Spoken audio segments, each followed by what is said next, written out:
सकाळी उठल्याबरोबर मी हा चेहरा घेऊन गेलो कटिंगच्या दुकानात. मला सोडून दिलं शँकीनं. तिथं मला एक लहान पोरगं भेटलं, ज्याला खूप राग येत होता, कारण की कटिंगवाले काकाजी खूप धीरे धीरे कटिंग करत होते. ह्या भाऊकडे पाहून वाटलं हा मोबाईल मध्येच घुसते का, आणि याच्याकडे पाहून वाटत होतं का हा स्वतःला दुनियातला सगळ्यात खुश माणूस समजते. इकडे बाहेर बापू, अबे अबे इकडे तर, अबे लाजता कायले.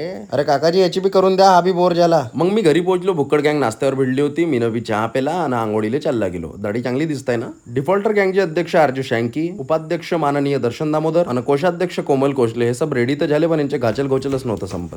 चप्पल रे. मग चप्पल राहू दिली आणि डायरेक्ट जुताच घालून गाडीत बसलो. शँकीच्या डोक्यात फक्त हे चालू होतं की मी आयफोन झलकावासाठी का करू ना का नाही, पण आयफोन झलकावा नाही लागत, असं वापरा लागते, कारण की जलवा आहे कोमल भाऊच्या गाडीत. मी शांतपणे बसून होतो, कारण की कोणत्याच शोच्या पहिले मी चेंगड करत नाही, एकदम विचार करत राहतो. मग आम्ही पोहोचलो, पण गाडी येणं भलत्याच ठिकाणी पार्क केली. उतरल्याबरोबर कोमल आपले केस बांधायला लागला. वॉकर आम्ही घरीच भुललो होतो. आता पहा मला कसे नेऊन राहिले हे लोक. आता तुम्ही फक्त इमॅजिन करा की मी नदीत उभा आहो.